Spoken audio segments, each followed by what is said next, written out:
स्वागत है आप सभी भाइयों बहनों का सुपर एग्जाम अड्डा पे। और मैं राजीव। भारतीय संविधान और राज्य व्यवस्था में अगर हम आपसे 2 मिनट से बात करें तो आज हम लोगों ने भाग 6 तक सभी महत्वपूर्ण पॉइंट्स को कंप्लीट कर लिया है। कहां तक? भाग 6 तक। भाग 6 तक क्या? जैसे अब जितने उत्तर प्रदेश पुलिस वाले बच्चे हैं, पेट वाले बच्चे हैं, एसआई वाले बच्चे हैं, उन बच्चों को सिर्फ एक मैसेज करना चाहूँगा कि सबसे पहला पॉइंट है तुमको रिवीजन करना है ज़्यादा से ज़्यादा। नोट्स बना लीजिए, और नोट्स इसलिए बना लीजिए कि आप इस YouTube चैनल राजीव सर की क्लास जो है, मेरी क्लास, उसको ये मत सोचिए कि टाइम पास है। लिखित गारंटी करता हूँ कि नोट्स के बाहर से कुछ नहीं आएगा। आप एग्जाम दे के देख लो। आने वाले समय बिहार शिक्षक आ रही है, आप पेपर हो जाएगा 2-4 दिन में, उसको देख लीजिएगा। कोई भी एग्जाम सीटेट का जो जूनियर लेवल जीएस, उसको आप उठा के देख लीजिएगा। एक नोट्स के बाहर से सर कुछ नहीं जाएगा, क्योंकि मैं नोट्स में टाइम पास नहीं करता हूँ, क्वालिटी के साथ अपने। ठीक, चलिए भाग 6 तक चीजें समाप्त हो गई हैं। आप सभी भाइयों को पता है कि भाग 7 निरसित हो गया है संविधान से, तो यहाँ पे लिखेंगे भाग 7। भाग 7 भाग 7 जो है वह हमारे भारतीय संविधान में अब नहीं है। क्यों? क्योंकि 7वें संविधान संशोधन द्वारा इसको निरसित कर दिया गया है। 7वें संविधान संशोधन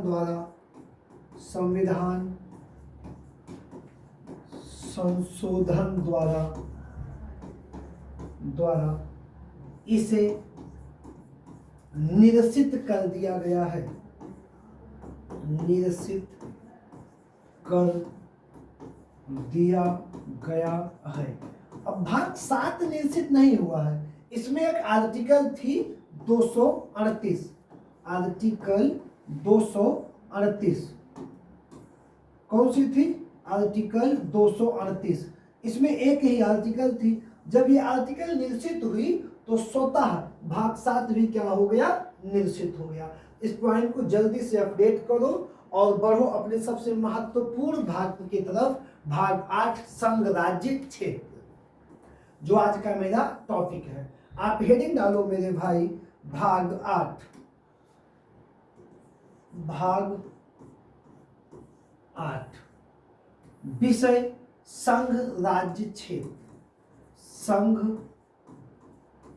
राज्य क्षेत्र आर्टिकल 239 से अनुच्छेद 239 से 242 तक।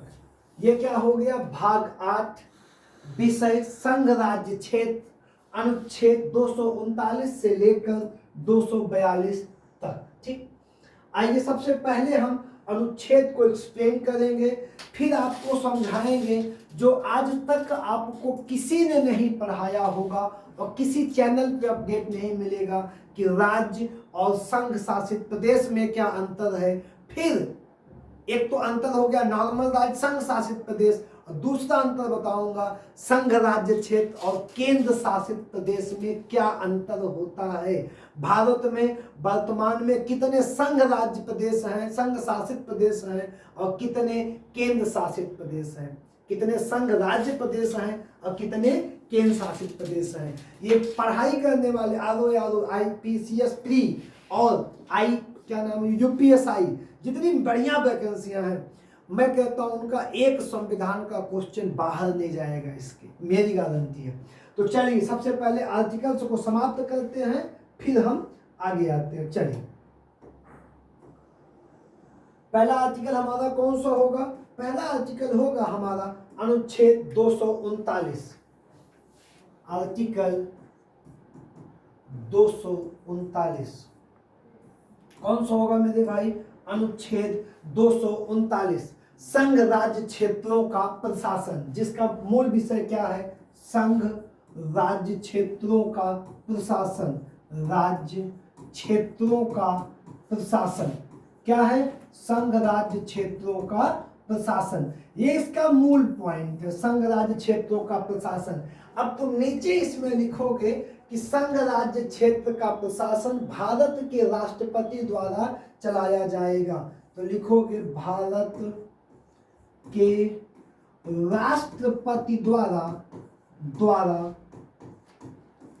संघ राज्य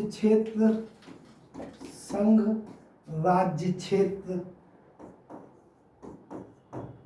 का प्रशासन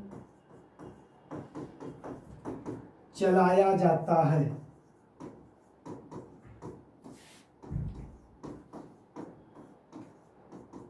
पहला पॉइंट अपडेट हो गया।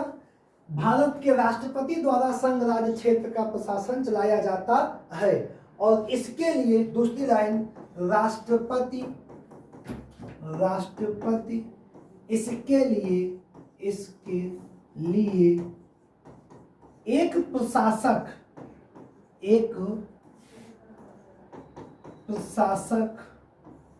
क्या कर सकता है? एक प्रशासक नियुक्त कर सकता है। नियुक्त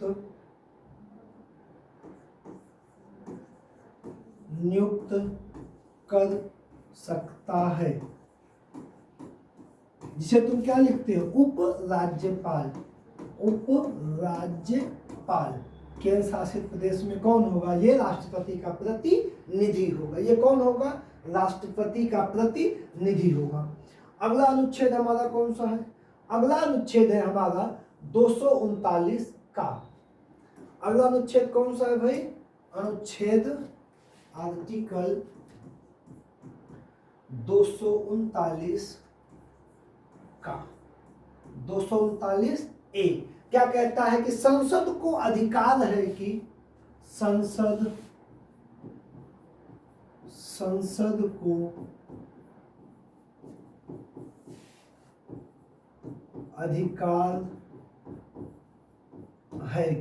संसद को अधिकार है कि वह संघ राज्य क्षेत्र के लिए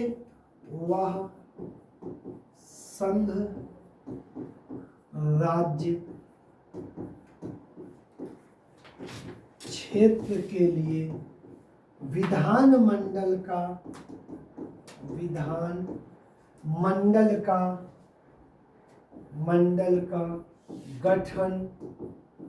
कर सकता है।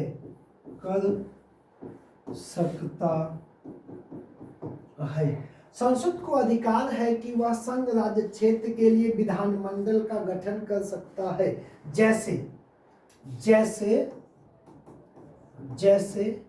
जैसे में कौन से राज्य? अभी पुदुचेरी और दिल्ली। आने वाले समय में जहां पे गठन होगा जम्मू और कश्मीर, यहाँ पे क्या है? विधानमंडल का गठन होगा। यहाँ का विधानमंडल किससे मिलकर बना होगा? उपराज्यपाल और विधानसभा से मिलकर बना होगा। अगला अनुच्छेद है मेरे भाई हमारा, अगला अनुच्छेद है 239 का। दो अनुच्छेद आर्टिकल 239 का 239 का। अब ये क्या कहता है? दिल्ली के संबंध में विशेष उपबंध। इसमें क्या है? दिल्ली के संबंध में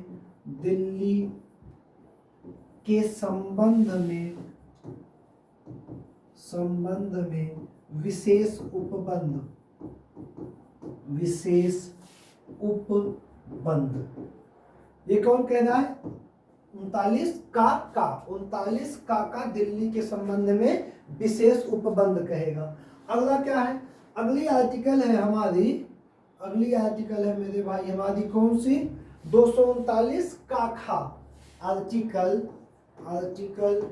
239 का खा।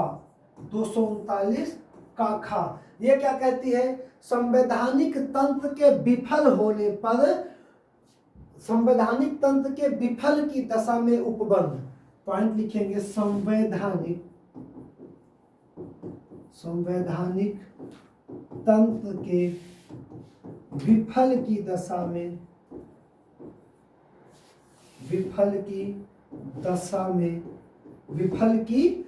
में उपबंध क्या होगा? संवैधानिक तंत्र विफल की दशा में उपबंध कौन कहता है? 239 का खा कहता है। और एक अगला जो अधिनियम हमारा होगा, आर्टिकल होगा, वो कौन सा है? अनुच्छेद 240।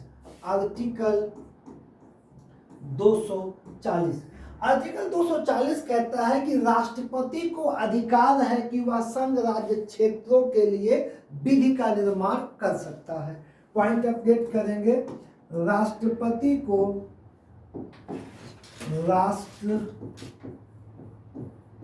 को अधिकार है कि वह राष्ट्रपति को अधिकार है कि वह संघ राज्य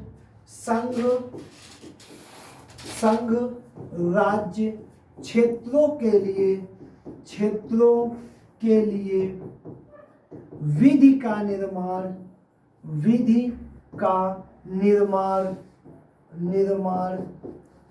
कर सकता है। क्या कहता है? 240 राष्ट्रपति को अधिकार है कि वह संघ राज्य क्षेत्रों के लिए कानून या विधि का निर्माण कर सकता है। ठीक।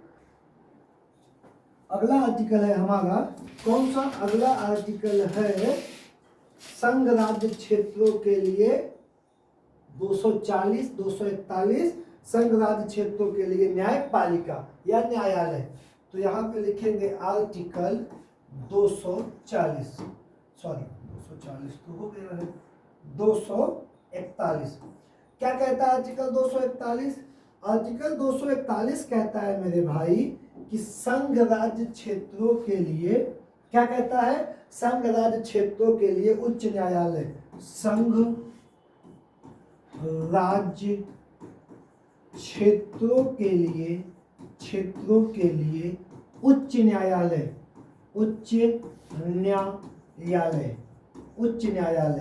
कौन कहता है? 241। अब ये जो भाग 8 है हमारा संघ राज्य क्षेत्र, इसके आर्टिकल हमने तो लगभग एक्सप्लेन जो महत्वपूर्ण थे कर लिए। अब इस भाग में, किसमें? भाग 8 में 3 संशोधन हुए हैं। कितने संशोधन हुए हैं? 3। तो आप एक हेडिंग लिखना, संशोधन। कितने संशोधन हुए हैं? 3। कितने संशोधन हुए मेरे भाई? 3 संशोधन। एक संशोधन, दूसरा संशोधन और तीसरा संशोधन। पहला संशोधन है मेरे भाई 14वां संविधान संशोधन, 14वां संविधान संशोधन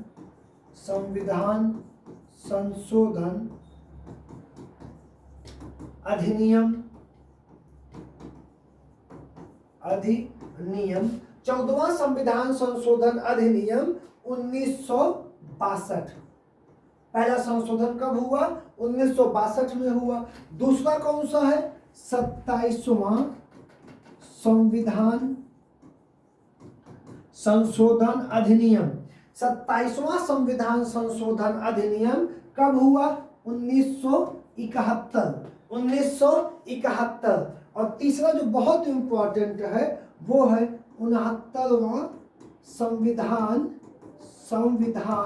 संशोधन अधिनियम 1900, आपका कौन सा होगा ये? 1991। 3 महत्वपूर्ण संशोधन हुए। पहला बताओ कौन सा है? पहला है भैया कौन सा?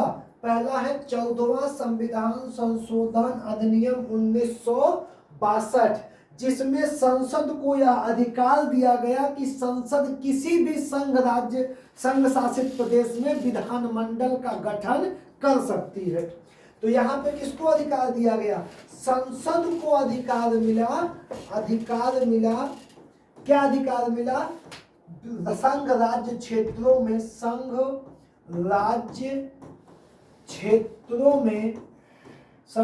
क्षेत्रों में विधानमंडल का गठन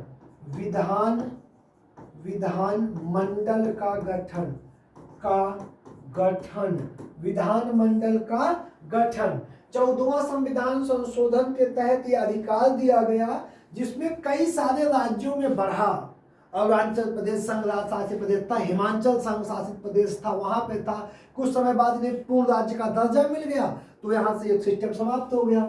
27वां संविधान संशोधन अधिनियम जब 27वां संविधान संशोधन आया और जब 14वां संविधान संशोधन आया, तो 14वें संविधान संशोधन में अनुच्छेद कौन सा, आर्टिकल 239 का को जोड़ा गया। किसे जोड़ा गया, 239 का को जोड़ा गया। 27वें संविधान संशोधन अधिनियम 1971 में किसे जोड़ा गया, 239 खा को जोड़ा गया, 239 खा को जोड़ा गया। तथा 69वां, ये बहुत ज्यादा क्वेश्चन में रहा है, मैं बता रहा हूँ कैसे, बहुत ही ज्यादा पूछेगा कि दिल्ली में विधानमंडल का गठन किस संविधान संशोधन में किया गया, या राष्ट्रीय, इसका नाम राष्ट्रीय राजधानी दिल्ली कब पड़ा, एनसीटी या एनसीआर कब रखा गया, 69वें संविधान संशोधन में। बहुत पॉपुलर क्वेश्चन है, ठीक है। अब ये क्या है, 69वां संविधान संशोधन अधिनियम 1991, जिसमें दो आर्टिकल जोड़ी गई हमारी। पहली जोड़ी गई 239 का और दूसरी आर्टिकल जोड़ी गई, ये एसआई का क्वेश्चन भी रहा है, 239 का खा। ये दो आर्टिकल इस संविधान संशोधन में जोड़े गए भाग 8 में, जिसमें दिल्ली और पुदुचेरी, इसमें पुदुचेरी और इसमें दिल्ली में क्या किया गया, विधानमंडल का गठन किया गया, विधानमंडल का गठन किया गया। अब इसी के साथ आपको पता होगा, एक पॉइंट आप अपडेट कर लीजिए मेरे भाई, यहां तक लिख लीजिए ना, लिख लीजिए बढ़िया जल्दी से, हो गया, चलो ठीक है, ठीक।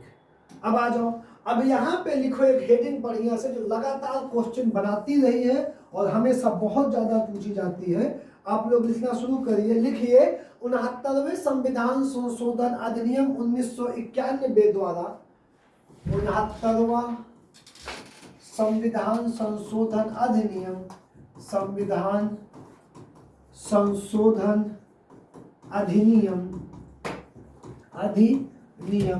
1991 के द्वारा, 1991 के द्वारा पुदुचेरी एवं दिल्ली,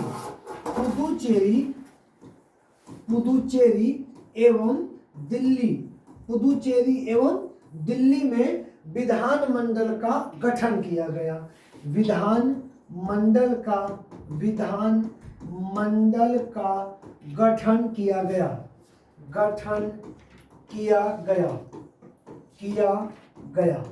और यहाँ पे निर्धारित किया गया क्या, एक पॉइंट जो दिल्ली के लिए विशेष रूप से है, आ जाइए, यहाँ पे क्या निर्धारित किया गया, दिल्ली का जो नाम है उसे क्या कर दिया गया, दिल्ली राष्ट्रीय राजधानी राज्य क्षेत्र, दिल्ली राष्ट्रीय राजधानी राज्य क्षेत्र, जिसे हम क्या कहते हैं, एनसीटी, या कहीं कहीं पे तुम सुनते हो एनसीआर, क्या बन गया, दिल्ली राष्ट्रीय राजधानी क्षेत्र बन गया। और इसी में निर्धारित किया गया दिल्ली में विधानसभा में सदस्यों की संख्या कितनी है, दिल्ली विधानसभा में सदस्यों की संख्या है कितनी मेरे भाई, 70। कितनी संख्या है भैया, 70 संख्या, दिल्ली विधानसभा में कितनी संख्या है, 70 है। इसके बाद अगर हम तुमसे अब बात करें किसकी, भारत में केंद्र शासित प्रदेशों के नाम, उनका उच्च न्यायालय और उनमें कौन सी व्यवस्था लागू होती है, तो ये देखिए, संघ राज्य क्षेत्र के नाम, विधायिका है या नहीं है, यहाँ पे नहीं है, और उसके बाद कार्यकाल या कार्यपालिका और न्यायपालिका। अब आपको पता है अंडमान एवं निकोबार द्वीप समूह एक संघ केंद्र शासित प्रदेश है, जहां पे विधायिका नहीं है, उपराज्यपाल बैठते हैं। कौन बैठता है, उपराज्यपाल। लेकिन इसके पास अपनी न्यायपालिका नहीं है, या किस पे आश्रित है, कलकत्ता उच्च न्यायालय के अधीन। ये कहाँ न्यायालय में जाएगा, कलकत्ता उच्च न्यायालय। बंगाल का भी न्यायालय कौन है, कलकत्ता उच्च न्यायालय। दूसरा राज्य है चंडीगढ़, ठीक, चंडीगढ़ यहाँ भी विधायिका नहीं है, और यहाँ पे राष्ट्रपति अपना प्रशासन या किसी आयुक्त को नियुक्त करता है, यहाँ राज्य उपराज्यपाल को नहीं बैठाता। ठीक, अब इसके पास जो चंडीगढ़ का हाई कोर्ट है, यह हाई कोर्ट 2 राज्य तथा एक केंद्र शासित प्रदेश पंजाब राज्य हरियाणा राज्य के उच्च न्यायालय के अधीन है। ठीक, तीसरा जो हमारा राज्य है वो कौन सा है? ठीक, अभी जब हम संविधान संशोधन तुमको पढ़ाएंगे तो अभी देखो यहाँ पे 2 राज्य थे पहले, दादरा नगर एवं हवेली, दमन और द्वीप। लेकिन अभी जब संविधान संशोधन आएगा तो फिर हम इसकी जिक्र वहां जरूर करेंगे, यहाँ पे करेंगे तो वहां भूल जाएगा। यहाँ पे अभी विधानसभा नहीं है, विधायिका विधानमंडल प्रशासक है। अब ये किसके अधीन है? बंबई उच्च न्यायालय के अधीन है। ठीक, अगला कौन सा है? दिल्ली। अगला कौन सा है? दिल्ली।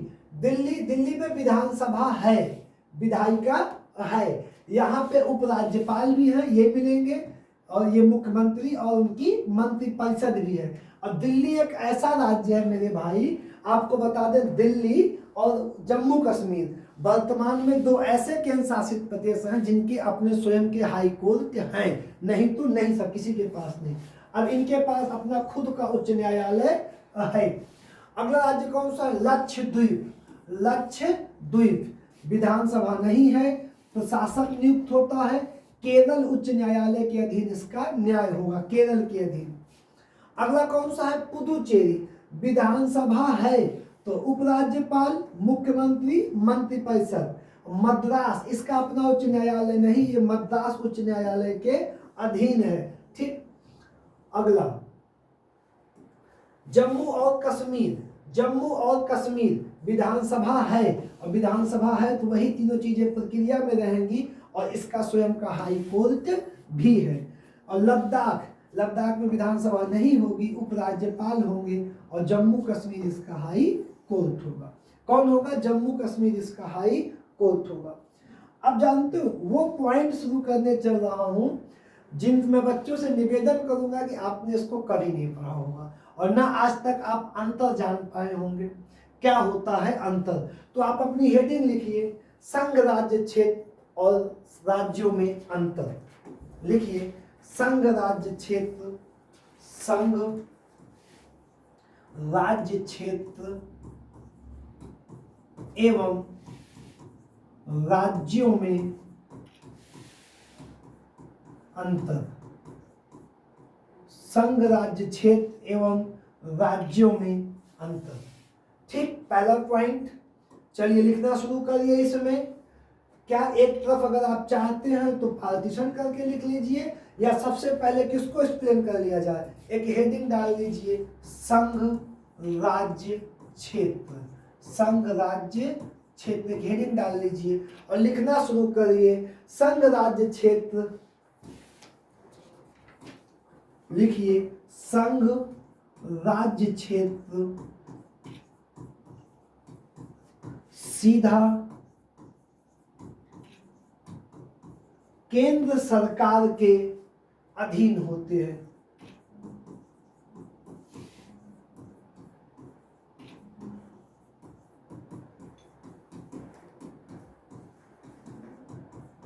संघ राज्य क्षेत्र सीधा केंद्र सरकार के अधीन होते हैं। दूसरा कौन है भाई? दूसरा है राज्य। दूसरा है राज्य। राज्य क्या होता है? लिखिए, चलिए, राज्य क्या है? राज्य में जहां राज्य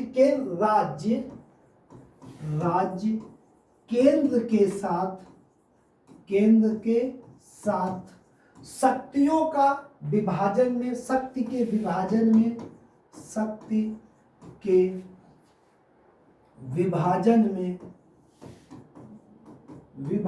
में हिस्सेदारी रखता है। क्या करता है? रखता है। और वह एक हिस्सेदारी के साथ शामिल होता है। हिस्सेदारी के साथ केंद्र में भाग लेता है।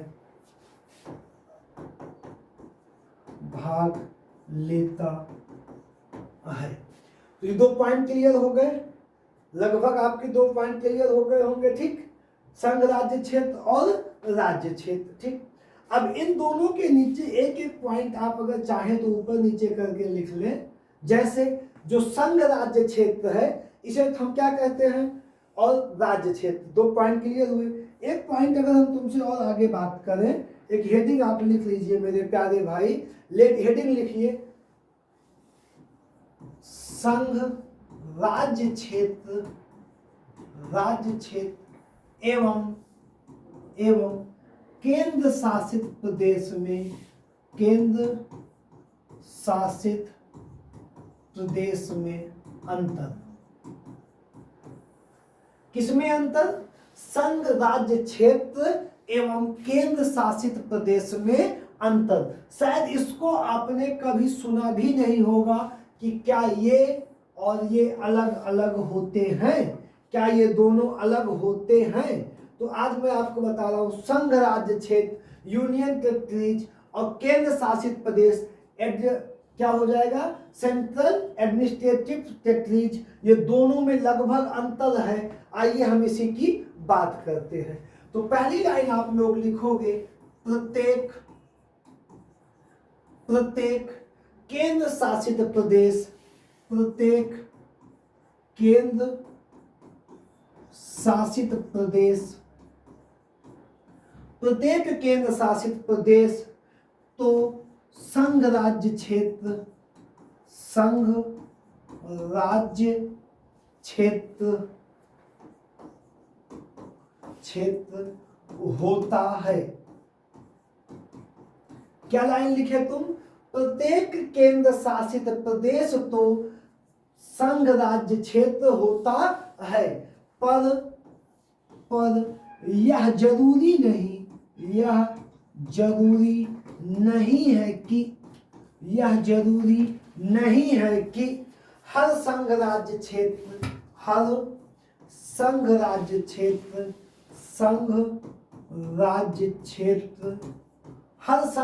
क्षेत्र केंद्र शासित प्रदेश हो, केंद्र शासित प्रदेश हो।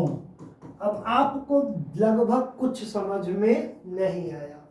क्या लिखा है मैंने लिखा है कि प्रत्येक केंद्र शासित प्रदेश क्या है, तो संघ राज्य क्षेत्र होते हैं, लेकिन यह जरूरी नहीं कि संघ राज्य क्षेत्र केंद्र शासित प्रदेश हो। तो इसका मतलब संघ राज्य क्षेत्र और केंद्र शासित प्रदेश में अंतर होता है। किसमें? संघ राज्य क्षेत्र में और केंद्र शासित प्रदेश में। तो थोड़ा सा आगे बढ़ते हैं हम लोग और अपने पॉइंट को अपडेट करते हैं। तो देखिए, वर्तमान में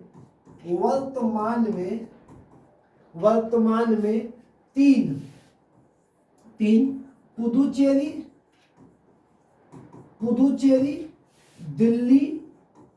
दिल्ली और जम्मू कश्मीर। वर्तमान में 3 प्रदेश हैं, पुदुचेरी, दिल्ली और जम्मू कश्मीर, जिनमें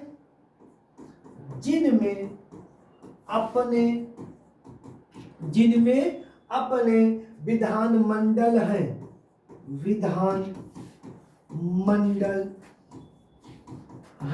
जिनमें क्या है, जिनमें अपने विधानमंडल हैं। क्या है? विधानमंडल हैं एवं अपनी सरकारें हैं, एवं अपनी सरकारें हैं। ये क्या है? अपनी सरकारें हैं। ये सभी अपनी सरकारें हैं। ये सभी संघ राज्य क्षेत्र है, या संघ राज्य क्षेत्र है। क्या है? संघ राज्य क्षेत्र है। अब इसके बाद वो जो 5 बचे हुए हैं, कौन 5 बचे हुए? चंडीगढ़, लक्षद्वीप, दादर नगर हवेली एवं दमन द्वीप, अंडमान निकोबार और लद्दाख, जिन पे केंद्र सरकार का सीधा हस्ताक्षर प्रशासन होता है, वो सब क्या है? केंद्र शासित प्रदेश है। तो दोनों का अंतर हमें जो लगता है लगभग आपको समझ में आ गया होगा कि जिनके पास अपनी सरकारें हैं वो सब संघ राज्य क्षेत्र में आते हैं, वो सब के सब संघ राज्य क्षेत्र में आते हैं, और जिनके पास अपनी सरकारें नहीं होती वे केंद्र शासित प्रदेश में आते हैं। तो वर्तमान में संघ राज्य क्षेत्र में वर्तमान में संघ राज्य क्षेत्र में 3 राज्य तथा केंद्र शासित प्रदेश में 5 राज्य आते हैं। केंद्र शासित प्रदेश में 5 राज्य आते हैं। तो आज की क्लास मेरे भाई हम यहीं तक रखेंगे। अपना भाग 7 और अपना भाग 8 हम सभी लोगों ने समाप्त कर लिया मेरे भाई। अब हम अगली क्लास भाग 9 पे बीच बीच में लाइट और थोड़ी क्लास की समस्या यार आ रही है। थोड़ा सा आप लोगों से मैं निवेदन भी करूंगा कि थोड़ा ज़्यादा से ज़्यादा शेयर कर दिया करो, सब्सक्राइब कर दिया करो, लाइक कर दिया करो और नोट्स बनाते चलो। पढ़ो अंतिम चयन के लिए। धन्यवाद।